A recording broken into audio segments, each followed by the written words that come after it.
a spectrum of 4 levels of community engagement in a progressive continuum.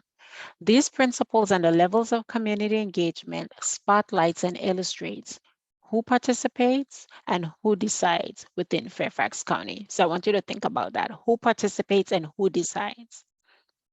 Next slide, please.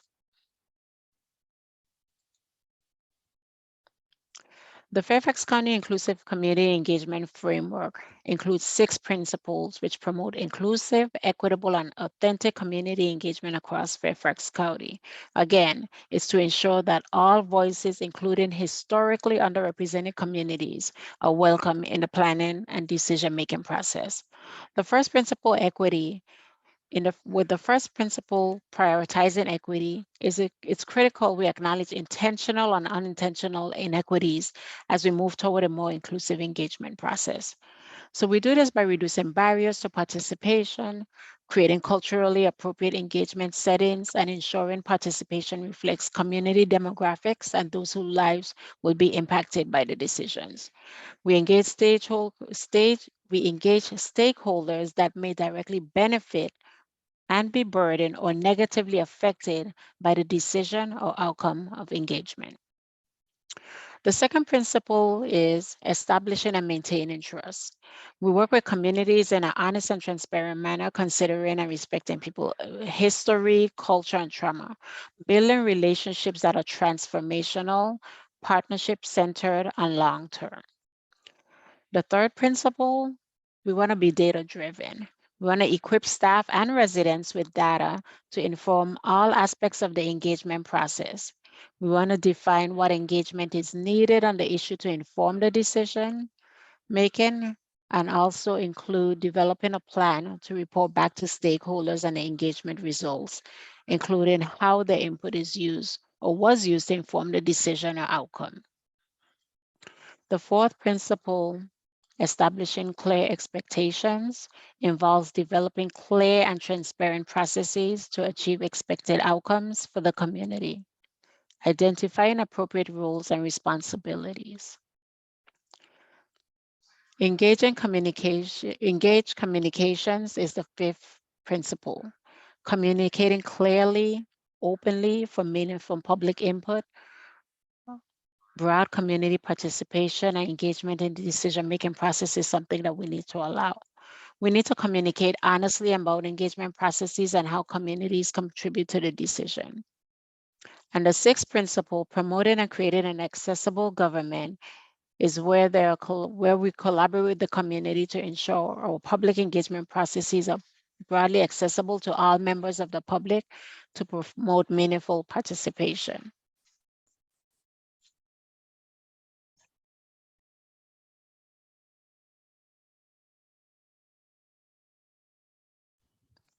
So why should we focus on consistent approach to engagement?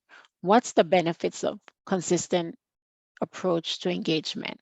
We want to ensure the stakeholders have fair and equal access. So when I say stakeholders, I'm referring to residents, county agencies, organizations, and community leaders. One, who will be affected by the policy, the program, or the project. Two, who has knowledge related to whatever policy, program, or project. Three, who has an interest in the policy, program, or project.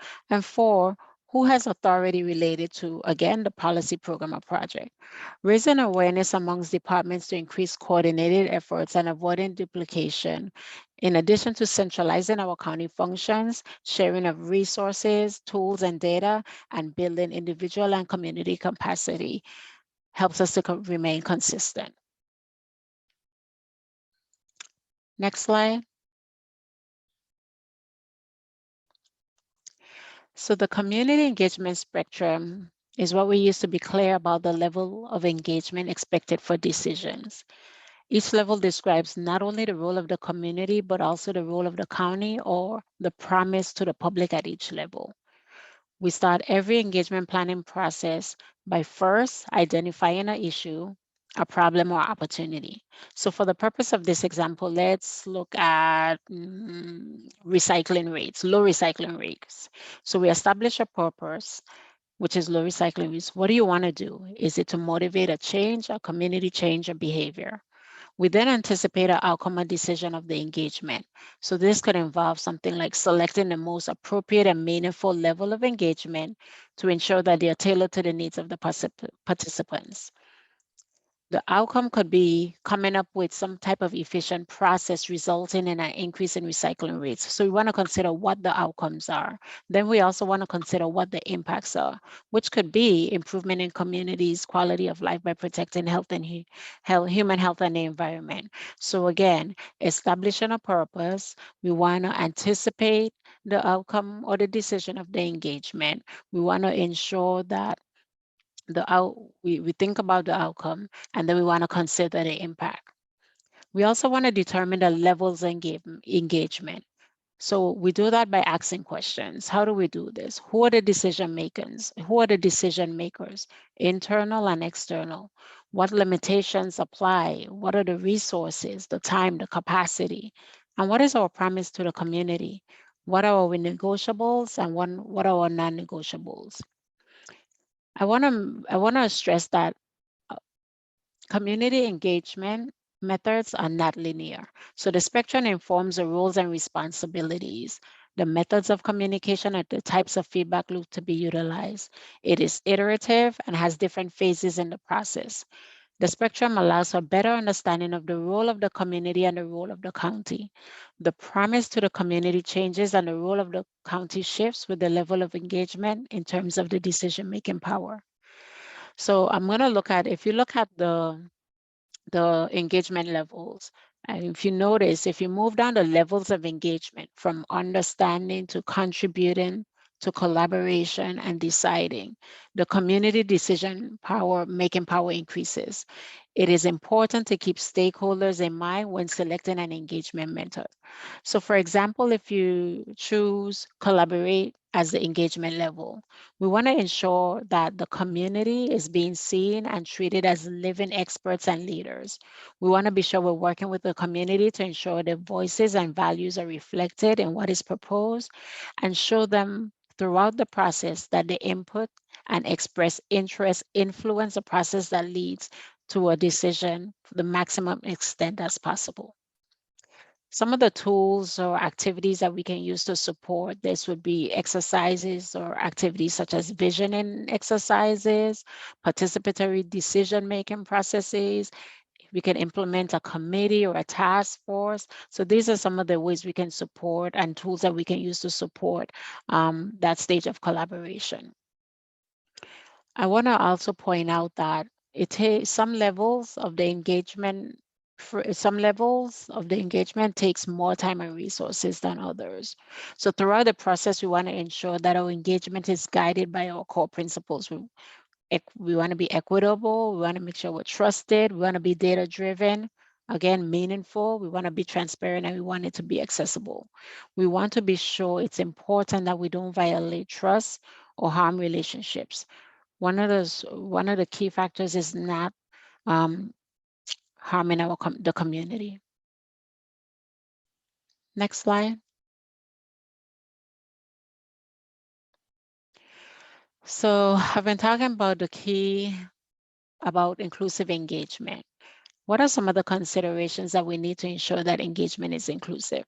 I think it was the last session, either the session last week or the session before, a few of you asked, how do we ensure we engage in underserved and underrepresented populations? What are some of the things we take into consideration? So if you see the circle chart, we think about language access. What methods are we using? Is it appropriate or is it effective? We think about the literacy of who we engage in. How are we communicating with them? Are we using government speak or are we communicating for everyone to understand in a way that they can understand? We think about locations of engagement efforts, the venue. Is it physically available? Is it linguistically and culturally accessible? We're thinking about the population and culture. Again, we got to think about who benefits and who is burdened. We're thinking about equity, digital equity, the tools that are used, virtual program, is the engagement or during appropriate times?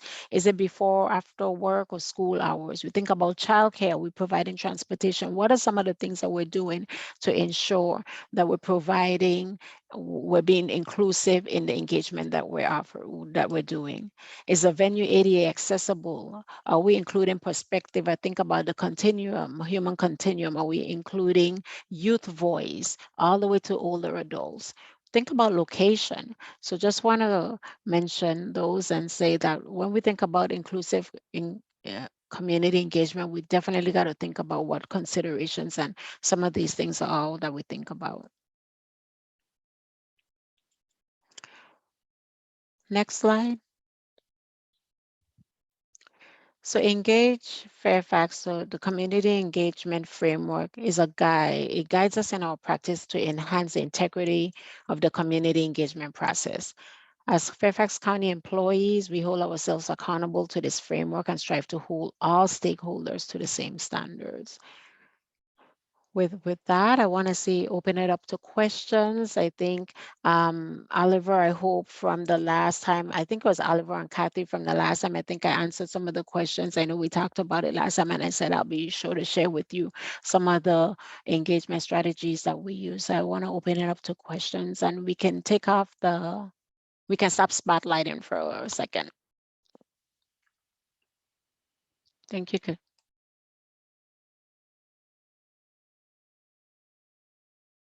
Raman, can you stop spotlighting? Any questions? And I can't see the chat, so I can't say if we have any questions from anyone. And I can't hear anyone. We don't have any questions in the chat at this time. Oh, sorry. That was such a great presentation. We don't have any questions. Kathy. Well, thank you, but I wanted to be sure that because I remember the question that you guys asked, I wanted to address it last time. So, but if you do have questions about the engagement framework, you can always email me if you think an aha and say, hey, how does this apply? Or any additional questions, definitely reach out to me. I'll put my email. I mean, you should have my email, but I'll put it on the chat again, and then we can talk about it at another time. All right. Thanks, Latishma. Thank you. Thank you for tying that all in regards to our presentations last week with the strategic plan as well as the budget. So again, each week is building momentum up different themes and sessions that we have. So keep that in the back of your heads as you're going through the slides. All right, next we have Carla Bruce, again, who is our Chief Equity Officer with the County Exec's Office. Carla, you can take it away. Good evening, everyone. I'm happy to be here. I am going to wait for my slides to pop up, but as I do that, I just want to acknowledge that, so it looks like we got is that the right one? It says Braddock District. Say Mount Vernon District. Yeah, that's the one I got. But okay, all right. Well, at some point we did a Braddock District neighborhood college, but this is now Mount Vernon, so we'll make sure we change that. But I just want to acknowledge that some of you I was going to say old friends, but I don't want to say old friends. I'll just say longtime friends, and we've worked together. So it's good to know that while I can't really see you because of the way my screen is, I'm good to sort of share the space with you. And I also just want to reinforce that, a lot of the roots of what I'm going to talk about in terms of our One Fairfax policy grows out of the engagement with the community in Mount Vernon. And so, the community's voice and concern and particularly, the community's identification of their trauma related to the actions of government really are at the foundation of what helped us to better understand some of the inequities in our community and led to the development of our One Fairfax policy. But let me go ahead and begin. And for this slide, there's going to be a bunch of pictures, so you'll be clicking first. But let me start with this one that just acknowledges that Fairfax County, as we all know, is a very diverse place. And when you think about that diversity really exists in our young people and our children. And so while One Fairfax is something that we think about in terms of what we see today, what we really are thinking about is our future in building a Fairfax County that works for everyone, keeping in mind that the demographic changes that we've seen thus far and will continue to see can really be appreciated when we think about the future of our children. Next.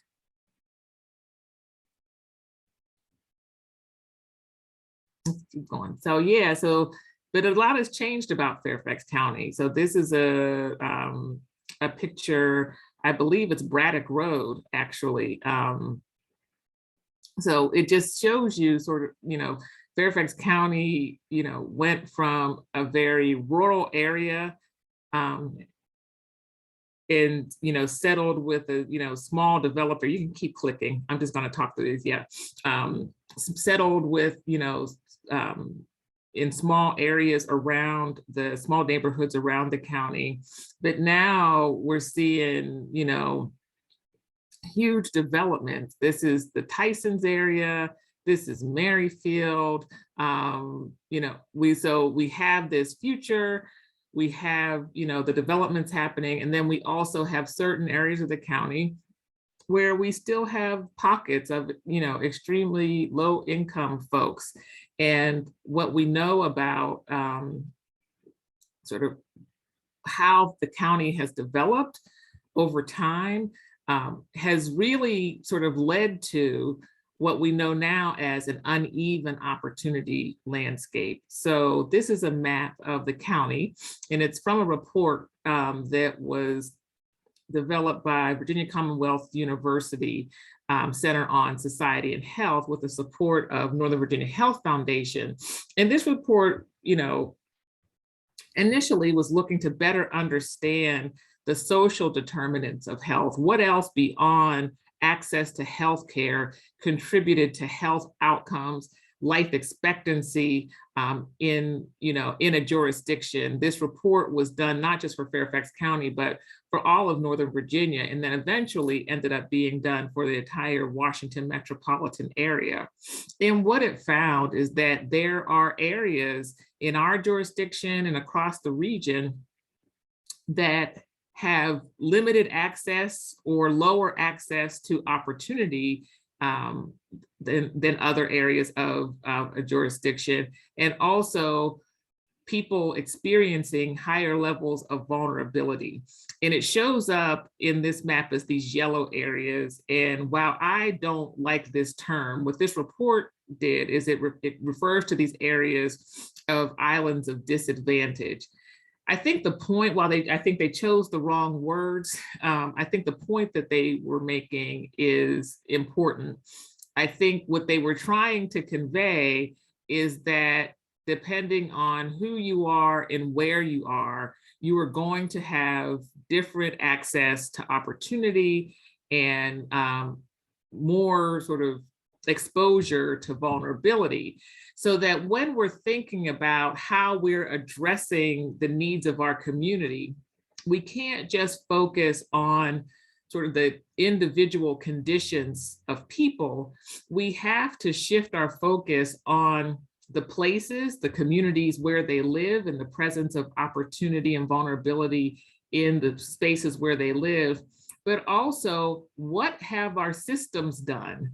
Not what have the individuals done, what have our systems done that have produced this inequity? Because when you limit opportunity, what you're ultimately doing is you're limiting people's ability to support themselves, support their families, and contribute in meaningful ways to the community. And so this idea really, it wasn't just this report, but I think this report does a good job of conveying that these points. This really helped the county to shift. And like I said, a lot of the voice of the community, a lot of, sort of what's behind this, the One Fairfax policy really came from the insights of, people I spoke with about the conditions that they faced and the way that the county and other institutions really serve to produce those situations. You can go ahead and click.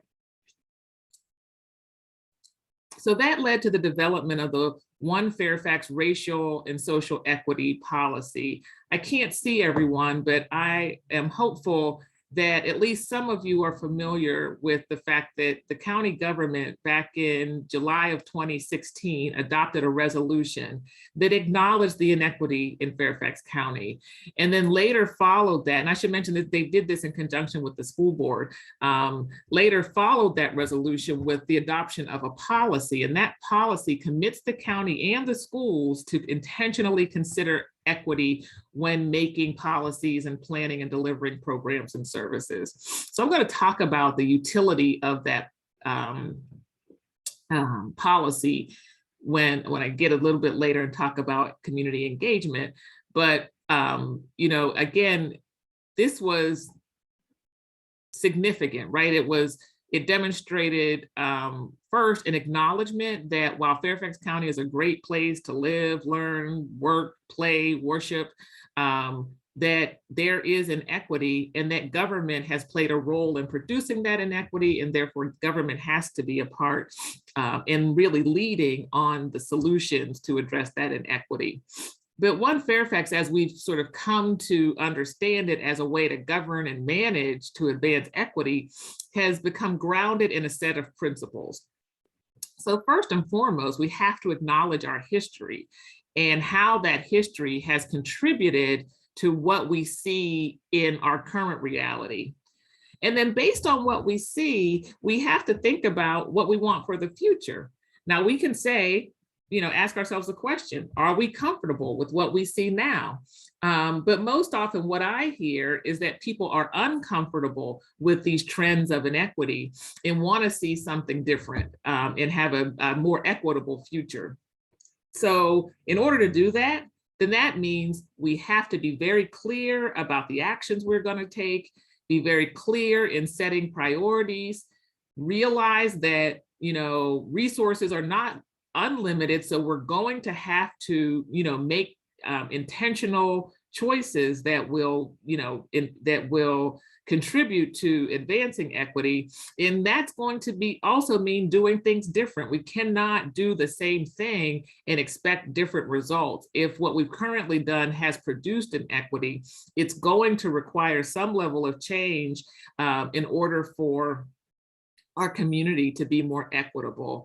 And as I've said before, that has to continue to involve the full engagement of our community and other stakeholders. And when I talk about other stakeholders, it's the other sort of institutions that contribute to how our communities come to be the communities that they are. So yes, government is important, but government isn't the only actor. There's the business community, there's the nonprofit community, there's the faith community, there's higher education. There's so many other institutions that make decisions and take actions that form the this sort of landscape that is the community of Fairfax. So it's important that the government, work in partnership, acknowledging and our role in acting in ways that we need to, but also doing that in partnership.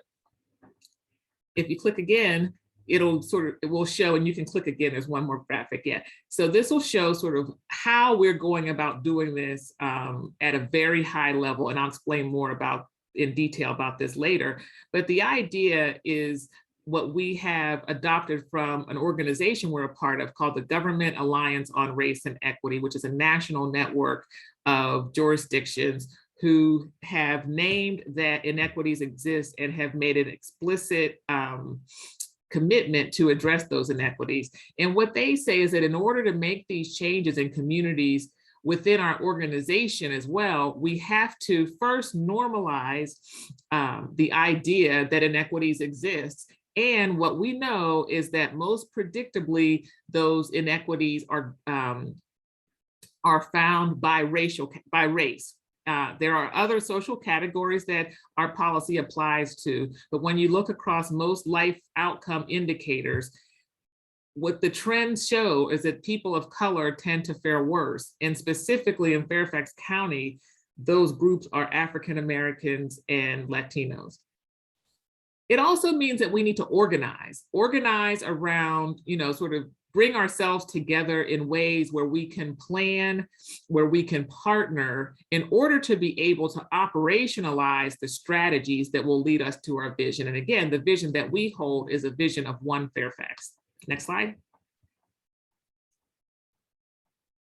So I described One Fairfax as a racial and social equity policy. And I want to make the distinction between what we mean by equity, because equity, the choice of the term equity, is a very intentional choice.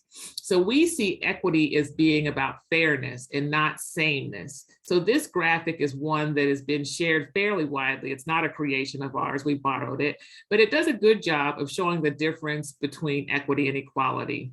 In the interest of time, I won't go through, all of it, but the main point is, if people are situated differently, and as you can see in this picture, the goal is to see the ball game.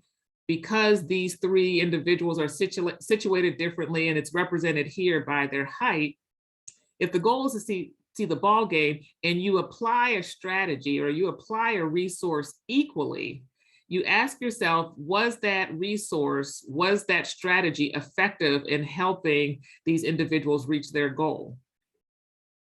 The answer is no, right? So you can't give the same thing. You have to take into consideration situation and conditions and apply resources or strategies appropriate to situation and conditions. And that's an equity strategy.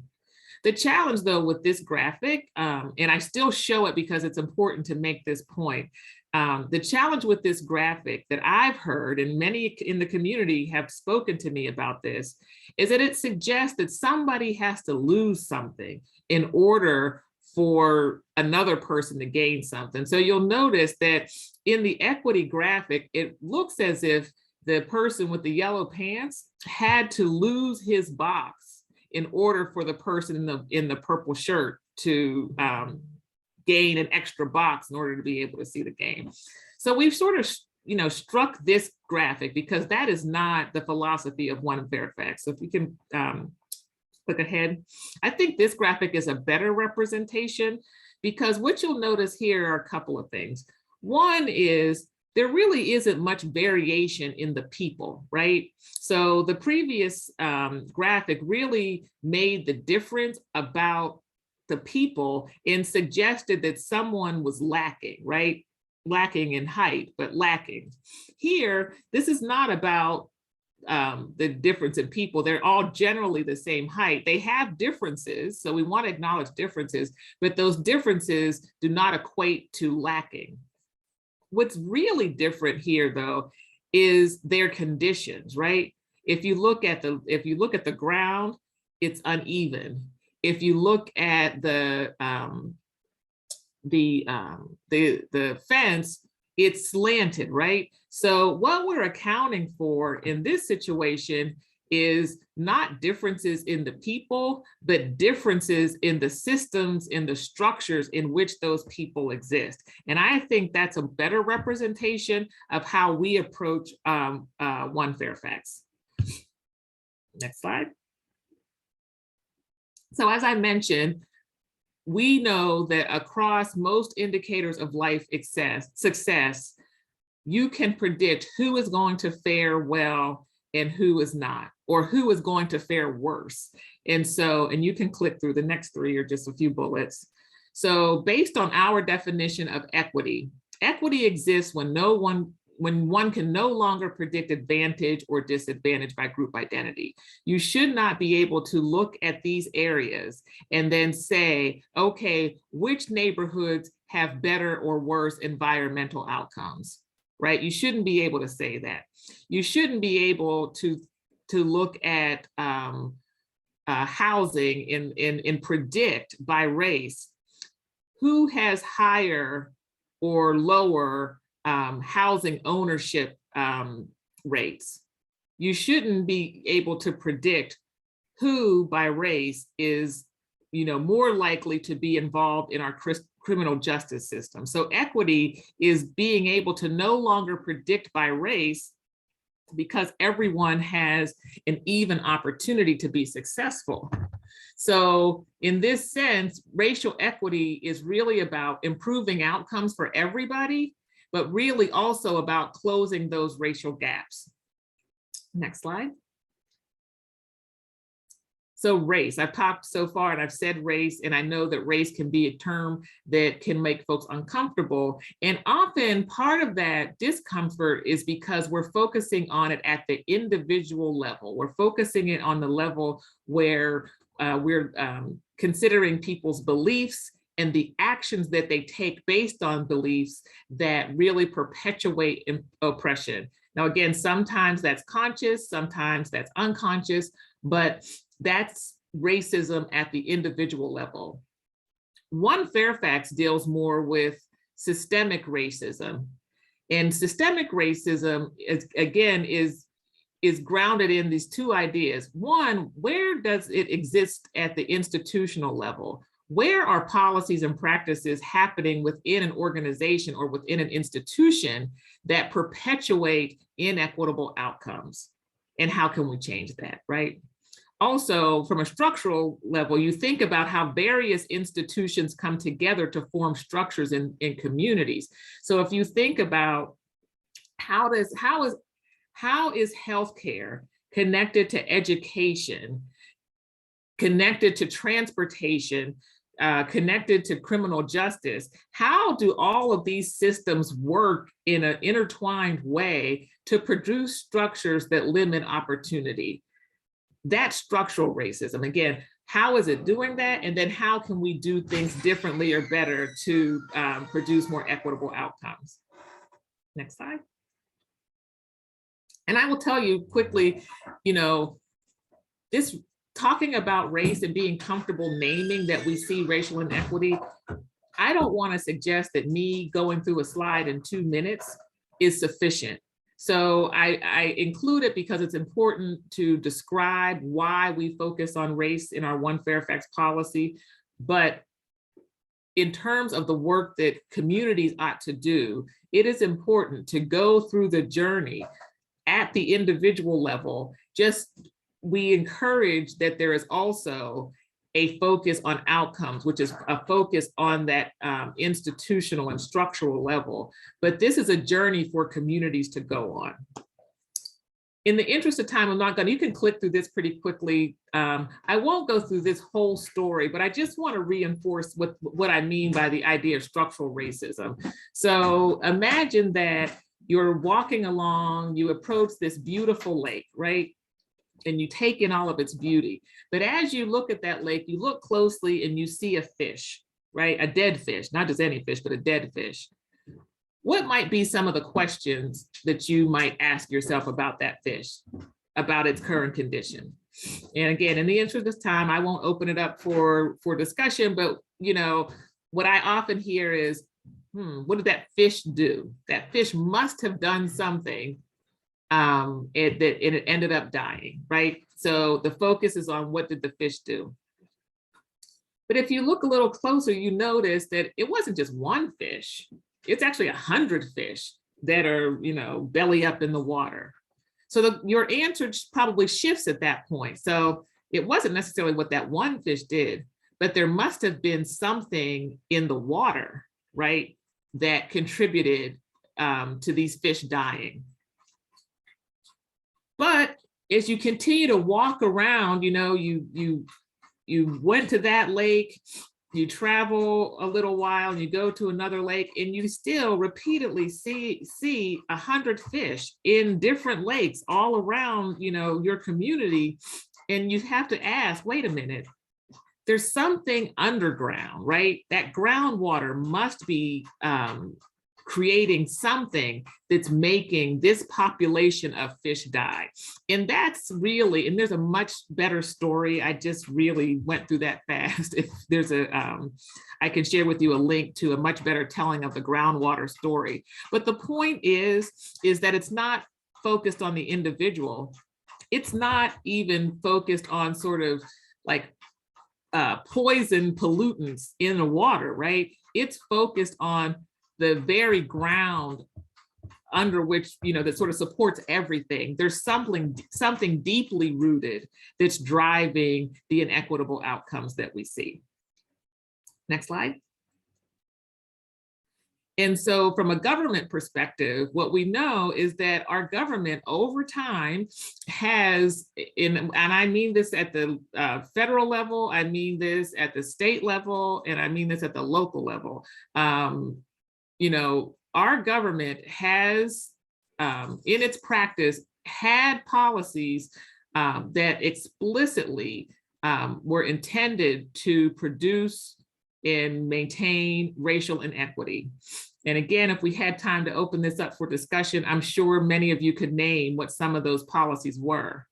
One of the things I would point out, and this is sort of unique to Virginia, is it was the Virginia General Assembly that basically created the rules around enslavement. Enslavement in the period of sort of this country's founding, like who could be enslaved, right? And who could own slaves, and all the rules around that. That was actually codified in Virginia by the Virginia General Assembly, right? And went on to be spread across the country. So we know that government at one point in our country was explicitly involved in maintaining racial inequity.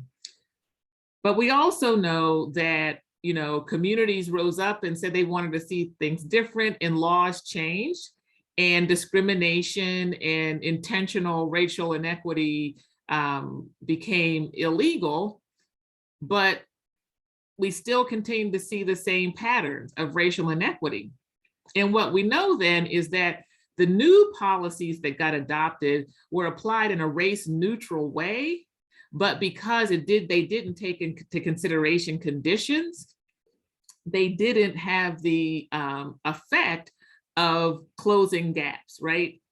So that's where we find ourselves now, is at looking at where policy and practice produce gaps, and intentionally engaging in policy and practice that will close those gaps. Next slide. I'll just say that we're doing this across all of government. This is not unique to Health and Human Services, which you would think would be the typical area because it's focused on the population. This is every county department. All 43 of our county departments have a equity plan. They have equity leads and equity teams, and they are working actively to understand how their particular systems are contributing to inequity. And most importantly, and this is really sort of how my role, I didn't really talk about my role. So I am the Chief Equity Officer for the county, and I report to the county executive, and my role is to take this whole county view to help departments understand these concepts of inequity, and then to support them in their planning and their engagement with the community and with each other to figure out how they can address inequity, and not just address inequity, but produce equity. Next slide. And we also have a countywide strategic plan. And I'll go through these next few slides pretty quickly in the interest of time, but I just wanted to talk about how Fairfax is doing overall. So Fairfax overall is doing very well, a very wealthy county, continually at the you know, at the top as when it pertains to education and our economy.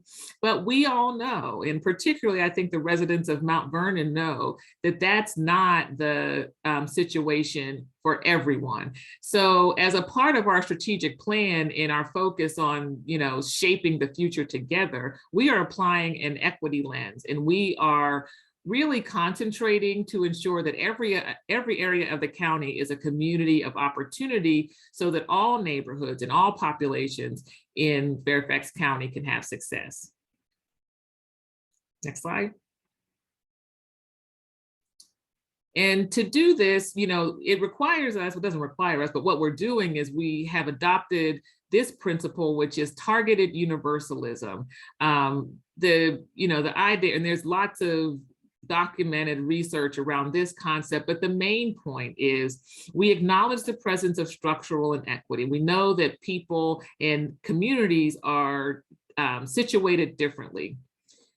While we adopt goals, so we have big goals for the county, you know, we have goals around our economy, we have goals around transportation, we have goals around education, we have these big goals.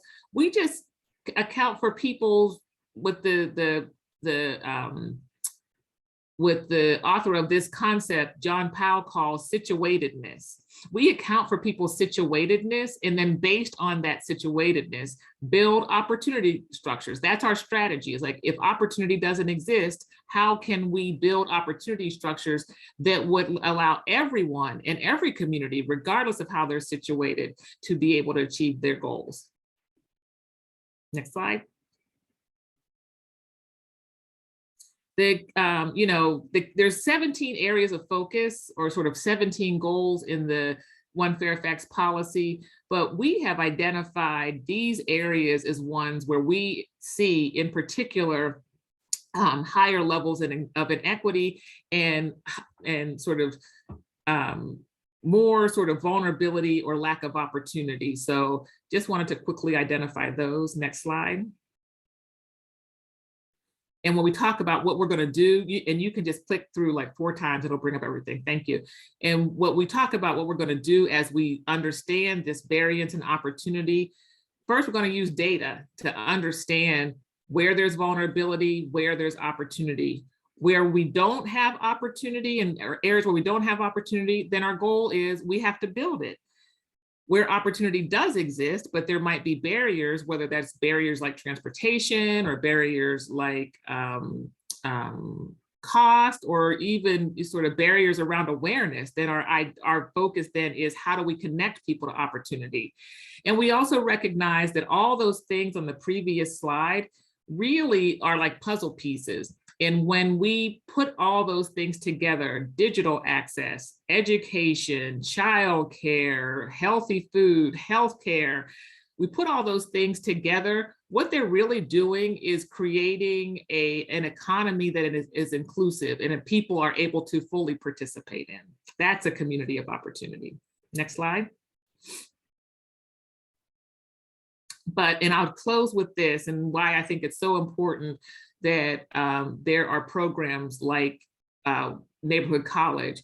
This is an inside-outside strategy. What I just shared with you is what's happening inside government, right? And hopefully is evidence to you that your government is intentionally working to advance equity. But that's not going to happen unless we're working and in relationship with the community, because it's the community that helps us to understand how the doors of opportunity have been either opened or closed, and what's really at the root of why the doors have been open or closed. It's also the community that's going to create a shared community value that equity is important, right? It's something that's going to help all of us. Our tagline for One Fairfax is we all do better when we all do better. I know some of us believe that. We want all people in the county to understand and believe that. It's going to help Fairfax be better when everybody is able to live to their fullest potential. How are we going to do it? Well, the county can't decide by itself, right? We're going to have to do that in partnership, and we're going to have to do that by working with the community to co-create those solutions. Next slide. And I always close with, like, what does this mean to me as a resident? How can I act? You know, what can I do? So first and foremost, you got to hold your government accountable to the policy that we adopted, right? But you as community leaders can strengthen your own individual knowledge and skills. You can support the education of the broader community. If you're an organization leader, you can make sure that your staff and your volunteers are educated on these concepts. You can support the change in organizational practices. You can connect to other leaders in your community to build coalitions and networks, and work with the residents, the people most, closest to the issues, to work with government and really influence policy and legislation. And again, that's how change happens. Change doesn't happen by individual projects and programs. Change happens, equity happens when we have action at all of these levels and really create a community that fundamentally believes that we all do better when we all do better. I think that's it. Yeah, we can skip that. I mean, the idea is just normalize, organize, operationalize. We'll change who holds power in our community, engaging more people, like what Letishma just spoke about, the significance of inclusive community engagement. And that's what's going to change the culture in our organization and the culture in our community. That, again, I'm going to embrace this idea that equity is the sort of superior model for Fairfax County. Equity is what's going to lead us to a very successful future.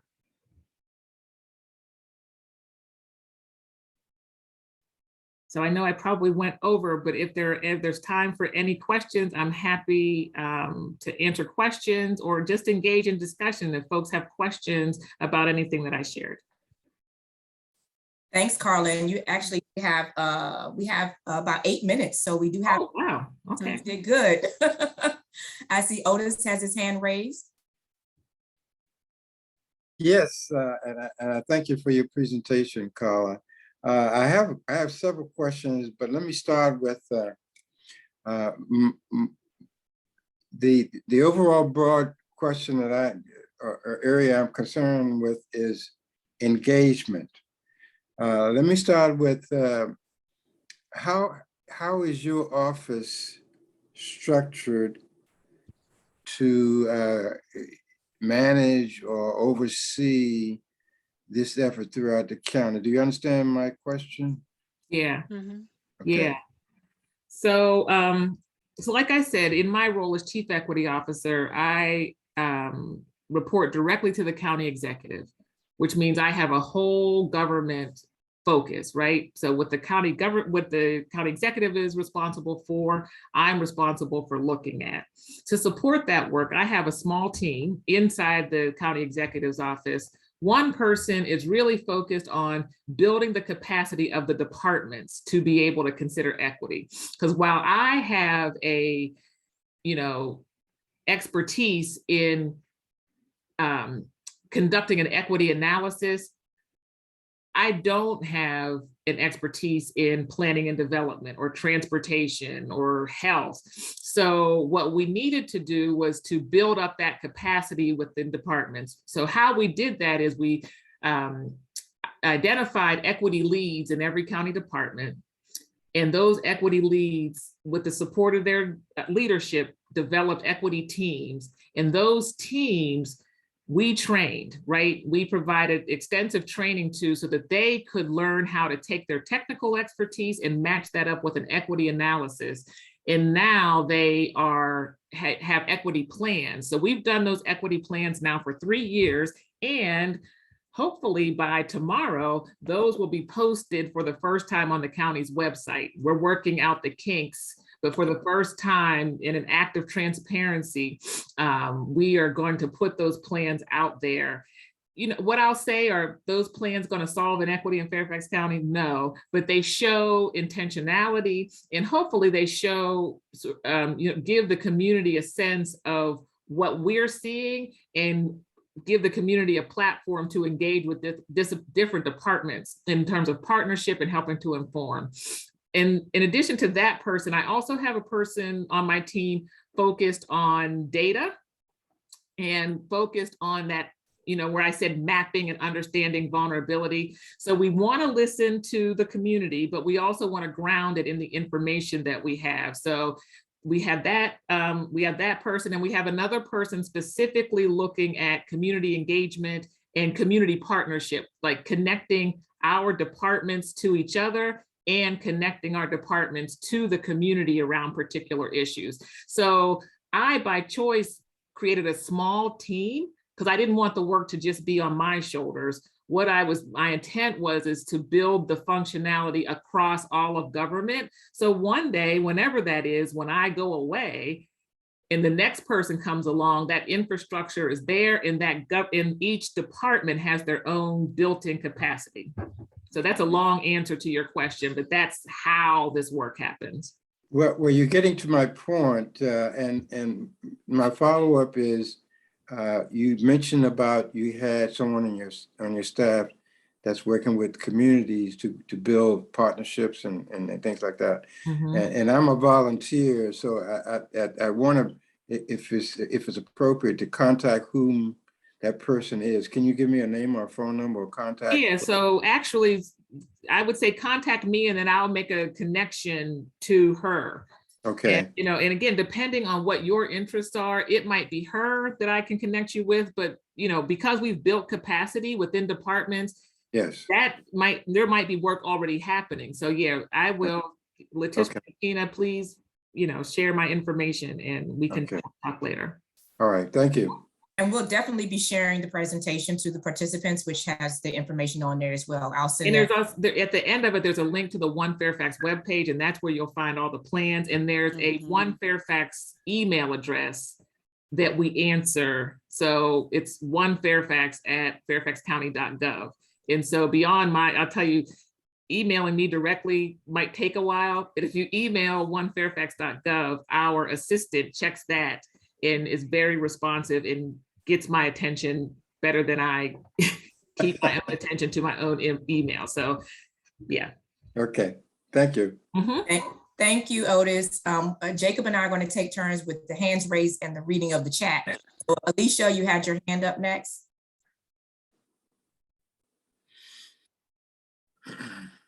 Hi, yes, Carla, it's good to see you again. I've actually seen that presentation before. So it was, you're always so articulate and well-spoken, and, how you convey is very engaging. I love the picture. I've seen that first in equity and the equality. So it was nice to see that the change to it. Mm-hmm. And it makes so much more sense. And when you were explaining it, I was like, oh my gosh, it's not the person, it's, and everybody has those different needs, and there's so many things, like food, housing, education, but not all of us need that. Yeah. And if you're going to give everybody food, but that one person's already got that, you're not really helping out. And, it's like, okay, because, I've been in that shoes where they're like, here, have a bag of groceries. I was like, I can't, my pantry's full. I mean, I love the offer, but I was like, that's not what I need. I mean, when that moment comes, I know where to go, I know how to get it, but the other stuff is, every home, every individual has their own need. That's right. And so to be able to target that is very important. So I really loved the presentation. I loved how that was mentioned and stuff. So thank you for that. Good, thank you. And I will say the second graphic is from a fellow chief equity officer in the city of Asheville, North Carolina. So I cannot claim ownership of that. But when I saw it, I was like, that's the point right there. So I will give credit to her. So Carla, we had a message in the chat. Mm-hmm. It is One Fairfax also structured around income classes? And then the same person wrote, are all county agencies following and utilizing the One Fairfax policy when assisting constituents? Yeah, so One Fairfax, and again, if you go to the One Fairfax webpage on the county's website, you can see that One Fairfax is a racial and social equity policy. And when we say social covers a number of different social categories, including income. in Fairfax County, income is a key issue. So when we're talking about equity strategies, we center race because that's the most significant and it intersects with income in many cases, but we also are accounting for income as well. And again, depending on the issue, different sort of social identities, so to speak, might be what we're looking at or what departments are looking at. But yeah, income, race and income, I would say, are probably the predominant sort of ways that we're looking at equity in the county. And then in terms of, are all counties following and utilizing the One Fairfax policy? So I'll just say that's a loaded question. All counties, all county departments are, supporting, are required to consider equity in all of their planning and decision making. It is sort of dependent on the issue, so to speak, how they are utilizing the policy. So in some cases, if we don't see an inequity, then there really isn't an equity strategy in order to apply. So I would say in that sense, yeah, I mean, the policy's there, but it may not be central to whatever that issue is. The other place is sometimes there is an inequity, but the action that the government is taking or an agency is taking may not be really fully informed by the policy. That's where the community comes in. So I always say to people that the policy as written says that the county will consider equity in its planning and decision making. It does not say it will achieve equity, it will consider equity. That consideration of equity in sort of raising up of equity as a key priority across all the other considerations that the county takes into account is where the community can utilize the policy as an entry point to ask questions about, like I said, about situations that they see that they aren't comfortable with. So that's how I would address that question. But all county agencies are sort of under the purview of the policy. How it gets applied really varies. Thank you, Carla. Patricia, Patricia Muir, you're next. Hi, thank you very much for this conversation. I find it very important. Does Fairfax have a way to, when decision making is happening, can they untie themselves from the economic efficiency kind of obligation? For example, a lot of decisions are going to be made more on what is less expensive, what is more affordable, etc. If you want to build affordable housing, for example, it might not be in places where it would be the most convenient because they are the most expensive. So how does the county approach situations like that? Yeah, that's an excellent question. A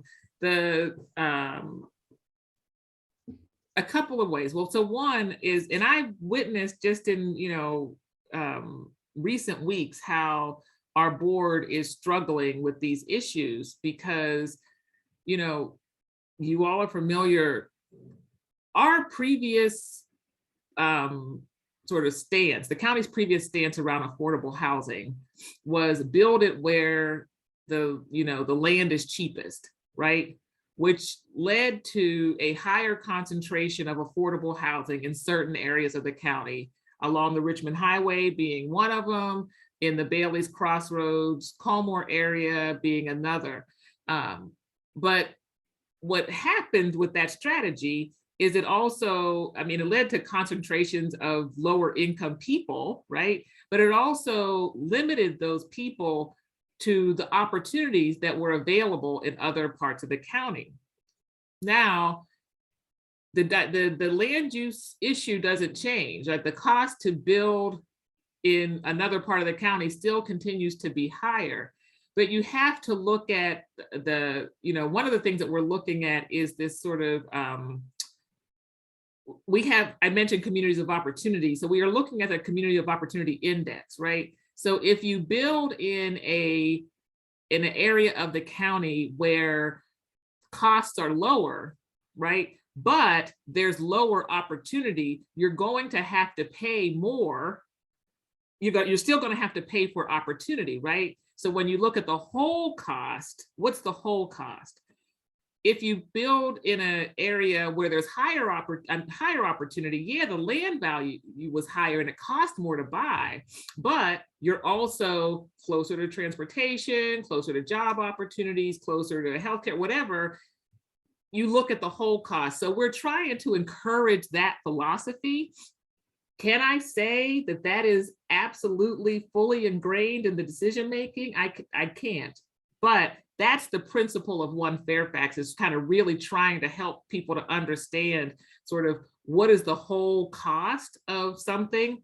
The other thing that I would say to answer that question is partnership, partnership, partnership. And where can the county leverage whatever it has to bring in other opportunities? So you probably just saw in the news that, the county has, well, not the county directly, but Arlington Partnership for Affordable Housing on behalf of the county is building affordable housing in Tysons.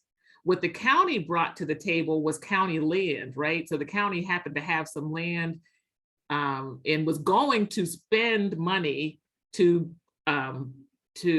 build a certain number of affordable housing units.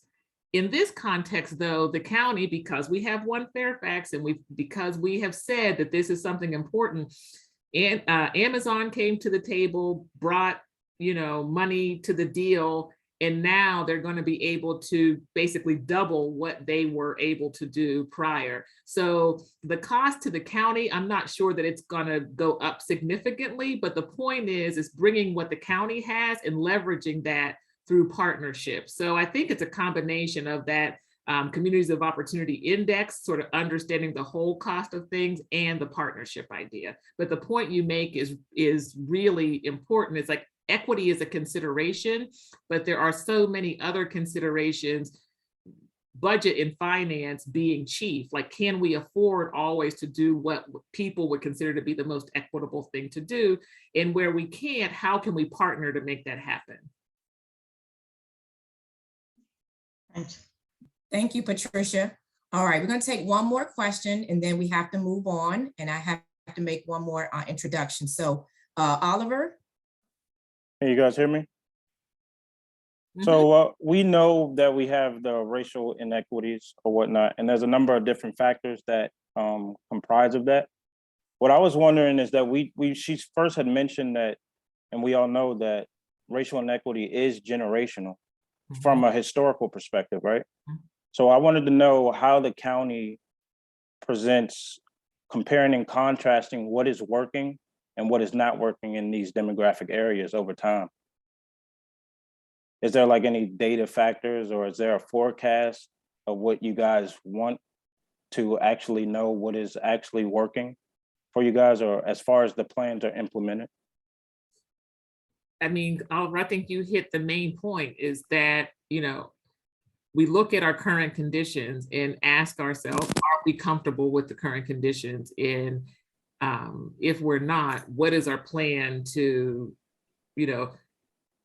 see something different in the future? So I think that, earlier when I was talking about the use of data, one of the links in the PowerPoint that'll be shared with you is our vulnerability index, and it utilizes data to show sort of concentrations of areas of vulnerability, and that is being used not necessarily to forecast, but you can anticipate that without changes in sort of structurally what's happening in these areas of the county, then we're going to see these vulnerabilities continue to increase. And we can look at that over time. So we can look at the last census data, and we can look at the current census data and begin to see trends that, okay, if we weren't doing things differently, we either see things staying the same, and in some cases see things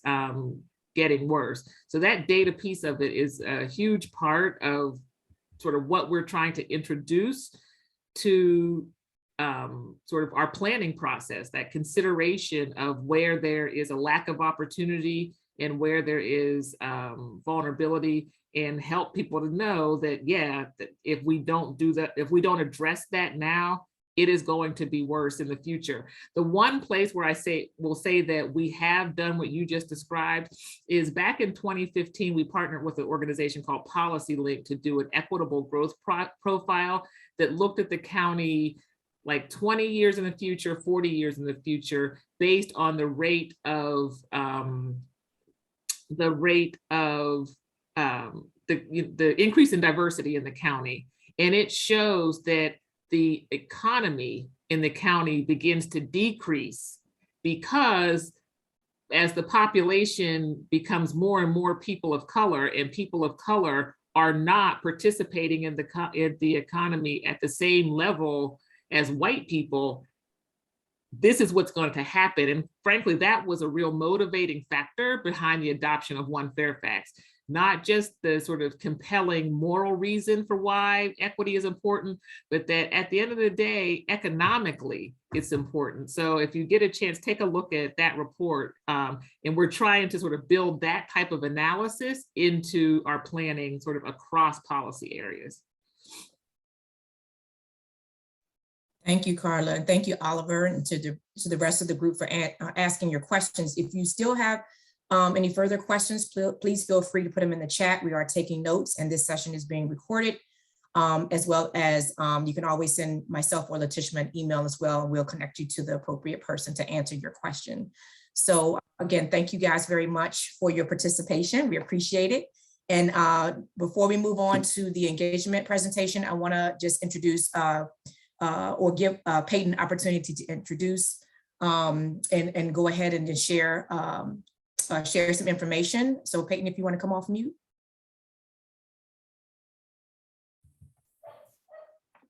Hi, everyone. My name is Peyton Smith. I'm the Transportation Aide and Supervisor Stork's office. I just wanted to quickly, I guess, introduce myself to all of you so you knew. And also I wanted to share my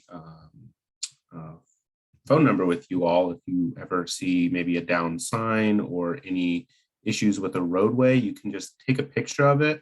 And then the best thing to do, because obviously I need to know where it is, if you go into the Maps application and do a screenshot, then send that to me. Then I'll know also, where the issue is. You can text me at 571-363-9782, and that's my work cell phone number. So you don't have to worry about, getting me late night or whatever. I'll just not look at it.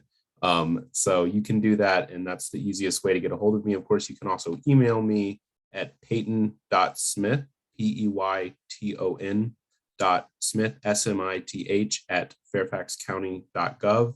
And so, any way you want to get a hold of me, that's fine. I mostly do the transportation issues, but if you send anything to me, that's perfectly fine. I'll forward it to whoever in our office is the best person to handle that. So thanks so much for giving me a chance to say that. I just wanted to let everybody know who to contact. Thank you, Peyton. We appreciate you. If you don't mind, if you could put your information in the chat, that would be very helpful.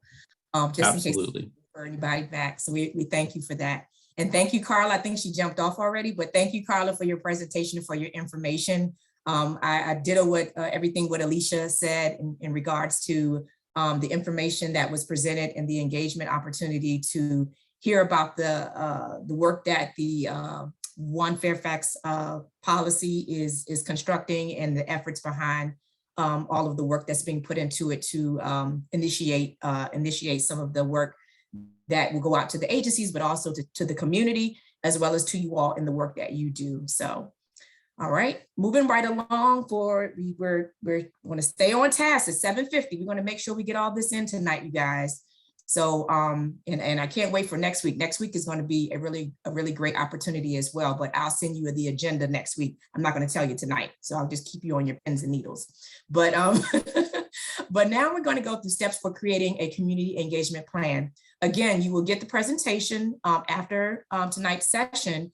And some of it I may have to skim over due to the interest of making sure that we have an opportunity for our wonderful breakout groups. But I wanted to go over some steps with you of how to create a community engagement plan. Some of you are probably already experts at this area, and some of you are just learning some of the steps because you want to figure out how to engage your residents or your association or your HOA board, or maybe it's a particular neighborhood that you work in.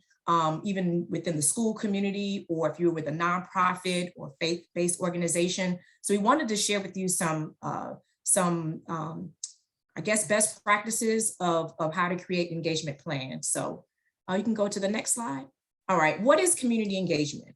Community engagement is a strategic process with the specific purpose of working with identified groups of people connected by a geographic location, special interest, or affiliation to identify and address issues affecting their well-being. But what is inclusive community engagement? Well, inclusive community engagement recognizes that everyone has a role to play in public engagement. It provides people with opportunities to participate by reducing barriers, creating connections, and engaging in meaningful and supportive ways. Next slide.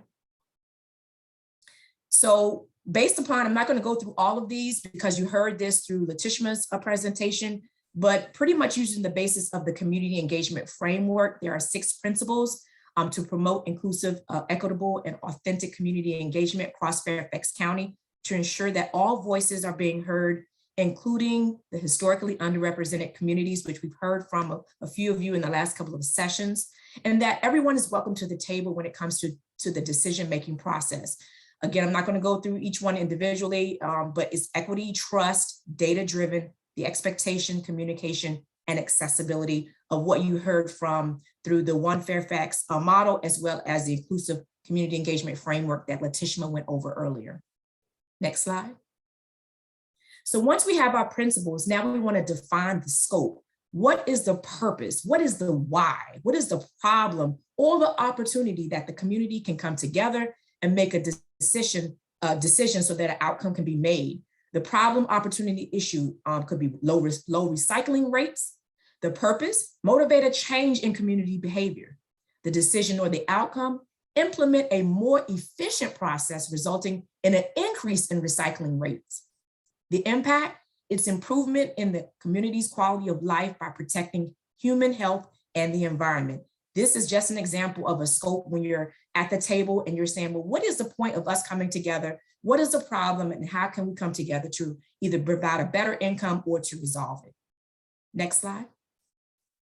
So understanding the local context, this means that when we come together, we have to understand the demographic trends, the economic conditions, the social networks, the political structures, the history, and the culture to include values, norms, customs, religion, and identity. The level of understanding of relevant issues and response to previous engagement processes, such as success stories, lessons learned, barriers, and tension. In the community development world, we are familiar with this because we do it consistently with our community groups. We develop a community profile and we also help and educate others. With the community profile, this helps us to understand, respect, and appreciate the diversity and differences across the communities. But it also is intentionally addresses the awareness of the factors affecting the community's abilities to exercise their power, such as if there's a historical context, has there been trauma to include racism or generational poverty, disenfranchisement, and the list can go on and on. So in a community profile, we get the framework, the map, the basis of what that community consists of. And then we move on to asset mapping. With asset mapping, this is the thrilling part because it helps us identify individuals with their gifts, skills, and capacities of people living in that community, as well as citizen associations and institutions. So I think earlier on when Nandrit was going through, Paul did his presentation on asset mapping, he asked you in regards to what do you consider as, your institutions, your individuals, your places of places that you may go to for businesses. And some of you all were putting that information in the chat. And this is exactly in regards to understanding the local context. This is exactly relevant to that part of Paul's presentation on asset mapping. Next slide. So why is community engagement important? And I know you probably can't see this on the screen as much as because I can't hardly see it either because of the split screen. But community engagement is important because it builds upon trust in the government. It contributes to the effectiveness and efficient government, but also it offers public support for effective implementation, reduces the risk of special interest groups domination.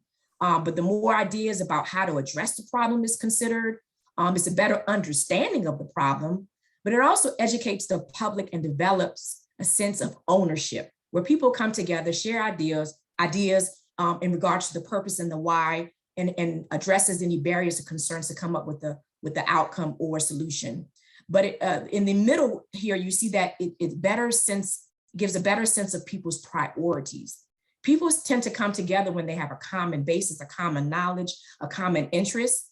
And then our role is as residents, as community developers or engagers, is to figure out how can we bring people to the table to make it or to influence them that this is not only for priority for one person, but like the analogy Carla used in regards to the fish. If I see one fish, okay, that's something different. But I see hundreds of fish, then I have to look at all the other factors of why this situation is happening. And that's where the community engagement elements may come into play. So that way we can get more people to the table, but also help to understand the priority and the long-term, but also the short-term impacts of why the situation is happening the way it is. Next slide. So again, what is a stakeholder? We did go through this and some of you identified this in the last presentation. I just quickly go through it. A stakeholder is anyone who will be affected by the policy, program, or project. A stakeholder is anyone who has knowledge related to the policy, program, or project, A stakeholder is anyone who has an interest in the policy, program, or project. And a stakeholder is anyone who has some authority related to the policy, program, or project. Next slide.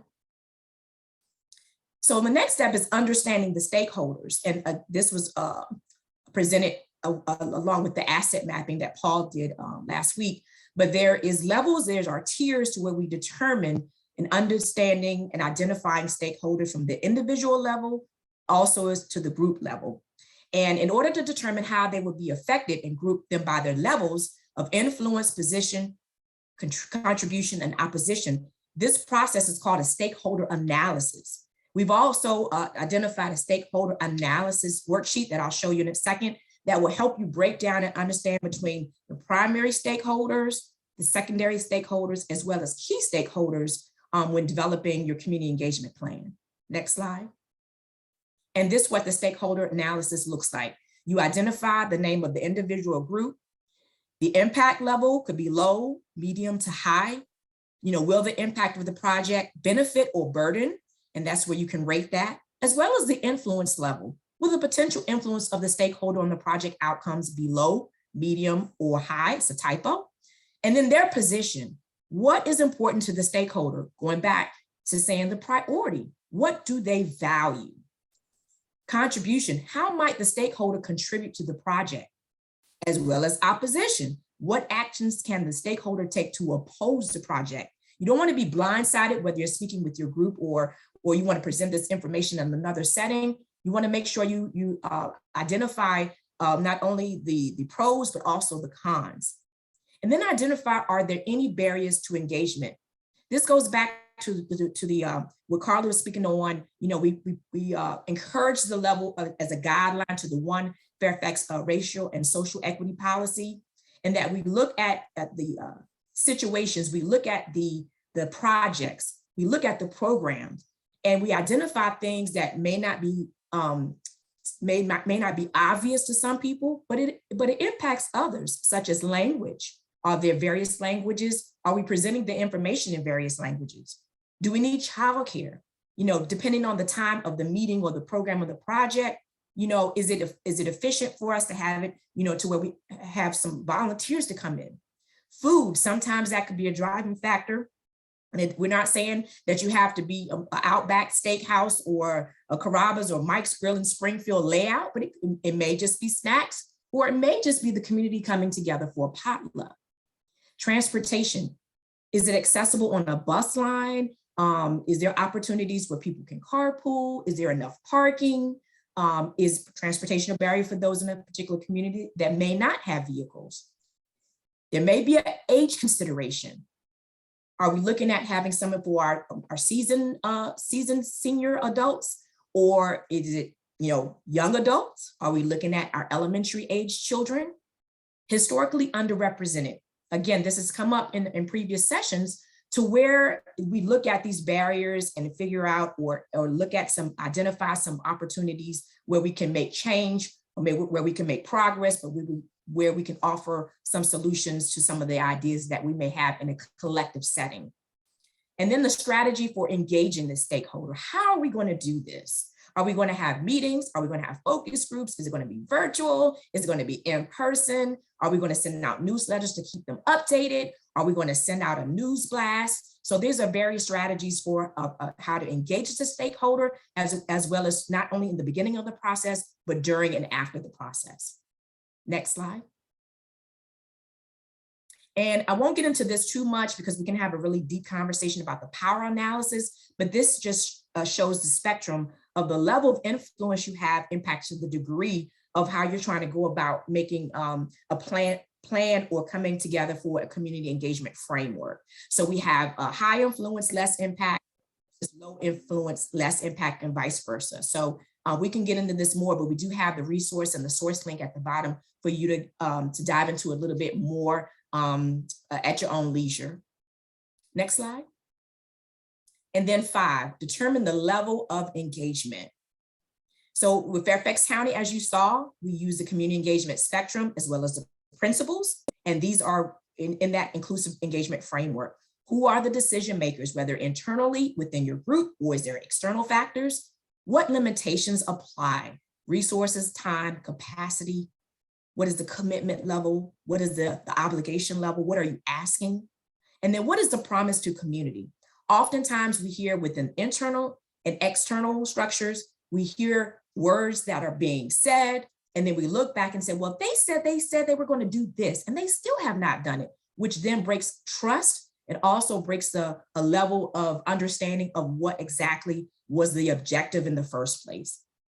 So we tell ourselves to do not overpromise and underserve or give the community or our group something that we cannot deliver. So we have to be mindful of the negotiations, but also the feedback and the input that we get to make sure that we're meeting the needs of why we came together in the first place, which goes back to the why or the purpose. Next slide. And then, of course, here is the Fairfax County Community Engagement Spectrum. I won't go through it, but this is what Letitia referred to in the slide of the level, the community role, the county role. Is it a level of standing? Is it a level of contribution? Is there a collaborative level? And of course, in a decision level. And at these various levels, depending on your project or what you're trying to accomplish, then you determine where in the spectrum, where you're going, where you want to end, and figure out the community role and the county role, to making sure, again, that you don't overpromise and underserve. Next slide. And then here it just breaks down the levels of, depending on your stakeholders, with the primary, secondary, and key stakeholders.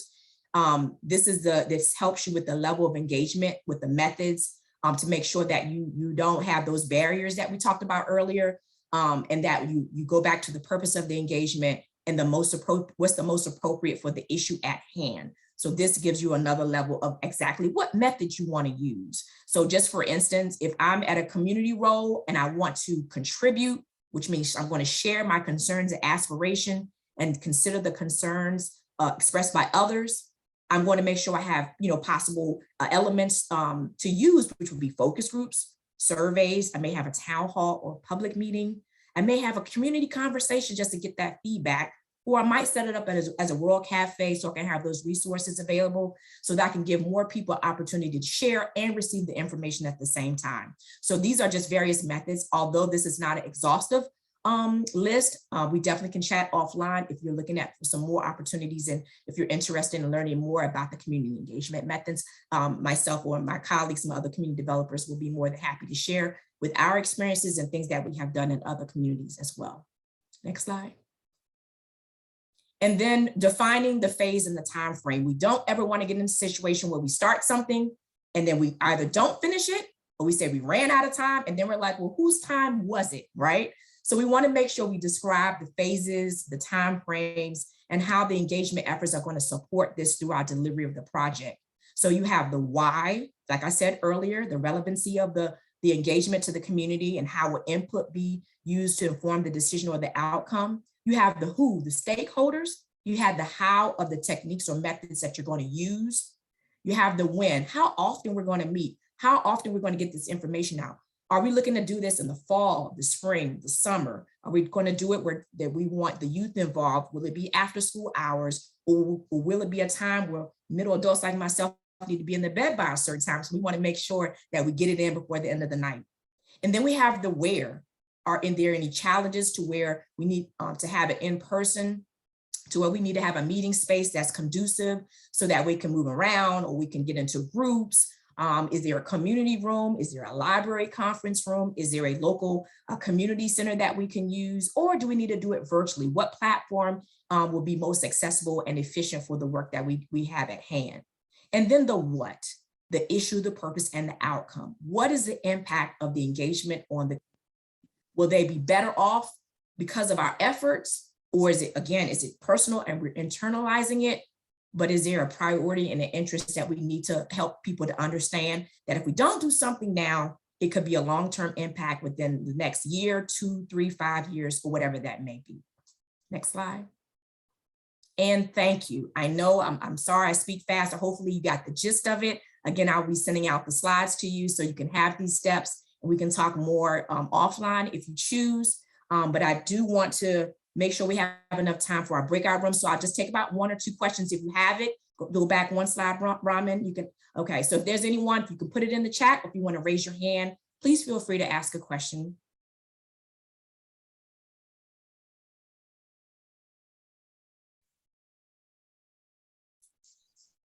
Nothing, no. Seeing anything in the chat right now, Katina? No one. So that means I did it like you, Letitia, you know what I mean? We just have to make sure we get it in, get it all, the big bang for our buck. But again, if you do have any questions, more examples and more methods and engagement opportunities, we can definitely share that with you offline, but you will be getting the presentation as well. And this model is not only just, being used for community groups, but we share this model with, faith-based houses, with businesses, with our community association advisory groups and HOAs and our civic groups and others who request that they need some type of assistance, especially if you're getting maybe, you have grant, because, the county as other entities offer grant opportunities, and you're just trying to figure out a way how to get your community engaged or look at it differently through a different lens of what you may have looked at it in the past. So definitely feel free to reach out if you do have any further questions or input. We'd love to hear your feedback as well. Okay, thank you. You guys are silent tonight. I'm not sure what's going on. We're only on session 3. We have four more to go aside from the practical presentation. So, but it's all good. Well, thank you very much for allowing me to share. And yes, I see some contacts already. Hold on, we're going to get into our breakout rooms where you guys can start sharing. So in each breakout room, I have Letitia, Solomon, and Jennifer, who are going to be facilitating some conversations just to ask you, have you have an idea what your practicum is going to be? Do you have any questions? Do you need any contacts? And if you're having any challenges, these facilitators are going to help you. And so we all want to be in a sharing and a comfortable environment where we're being able to network. I tried to put some of you in groups that I knew of who may have similar suggestions, and some of you may want to do it as a group, which will be awesome. You can definitely meet virtually or in person, whatever you choose. I know the Breakout District had a combination, but definitely feel free to network as a couple of people are already doing in the chat. So with that being said, we're going to go into our breakout rooms now. And at around 8:25, we're going to come back from our breakout room so we can close out and wrap up for the evening. Hope that's okay with you guys. And then Raman, who is our host tonight, thank you, Raman.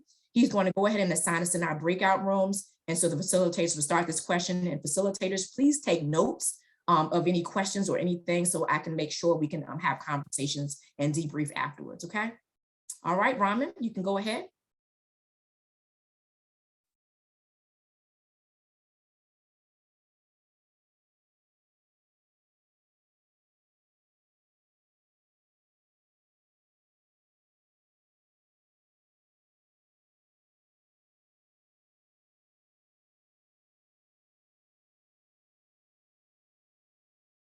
There should be a button at the bottom.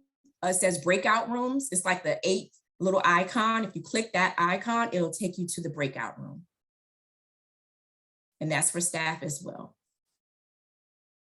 If you have not joined, send me a message in the chat so we can assign you a breakout room.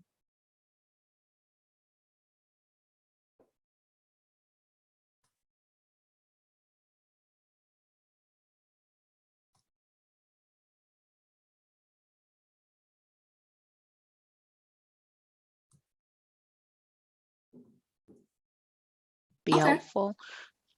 That would be good. I think that was a request, so that way they can see where, the boundaries lie. I think that would be helpful. Okay, so feedback, boundary of Mount Vernon District. Okay, yes. Get that. Anything else, Letitia? Not from me. No, not from me, but from our friends on the phone. I just wanted to say thank you. We went on mute. Well, I do want to say, Katina, real quick while she went on mute, and respect for people's time as well as, making sure that everybody gets time. I think it would be wise that I don't know if we plan to have these check-in sessions again during the next session for folks to be able to present on their practicum if they're having some technical difficulties or need additional supports. Again, my email, solomon.melson@fairfaxcounty.gov. I know we're all available to kind of give support. Letitia, Katina, Jennifer. Yeah, so what we have asked Solomon is that they just contact me. Okay. I will put them to the appropriate resource. So the practicum check-ins, because it's virtual, it's just a little bit difficult. So if you do have any further questions or you need feedback, or if you are having any challenges, please feel free to email me. Information is on the screen. And then again, I will direct you to an appropriate contact or resource if you're having any issues. So that way I know to stay on track with what I've received from you all as your practicum suggestions. I know that we only had a few minutes. This was just a check-in. So the deeper conversation comes in that if you call me or email me, we can have those types of conversations. Only because the neighborhood college, as you can see, the agenda is very packed each week. So we want to make sure we give all this knowledge out as efficient as we can. But if you do have any concerns or you need to give me feedback in regards to any challenges or barriers or connections that you need to make, please feel free to reach out to myself or Letitia. And Letitia is going to direct them back to me anyway. So just email me or call me and let me know. So that way I can definitely follow up. As I've taken some notes tonight, I know I have to follow up with a couple of you as well in regards to connections. But hopefully in each group you had some type of communication or dialogue you're doing, so that way others can be inspired about some of your ideas. I try to pop into each session and it sounded like you were getting those resources and making those connections. And if you are not in someone's group that you still want to make a connection to, just email me. If you have not already, put it in the chat.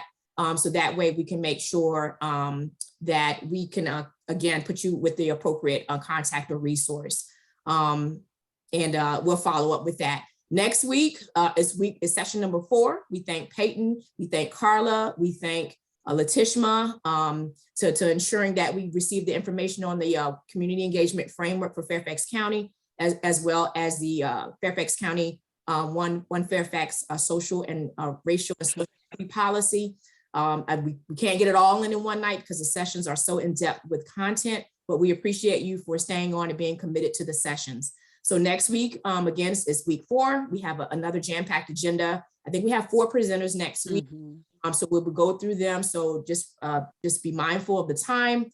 And if you're having any issues, just let me know prior to next week, and I will send out the agenda. Usually I try to send it out on Tuesday so you can get a better idea to put yourself in a position to put your seatbelt on and get ready for the great information that's going to be brought forth. With that being said, you all have a great night. It's 8:31. I'm a minute over. I apologize. Enjoy your evening, and we will see you next week. Is this 6 or 8 weeks? Is this 6 or 8 weeks? It's 8 weeks. But the last one is the presentations. Okay, thanks. You can stay with us longer, Ms. I was gonna say we can do 9 if you want to. Bye, you all. Bye, Good guys. night. Bye.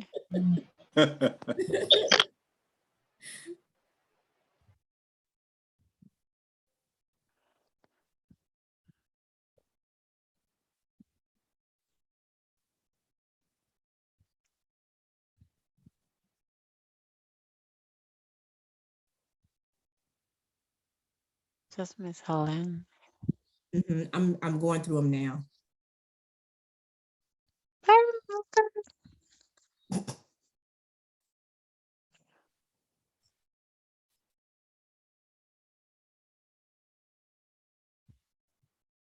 Yes, I got Miss Helen.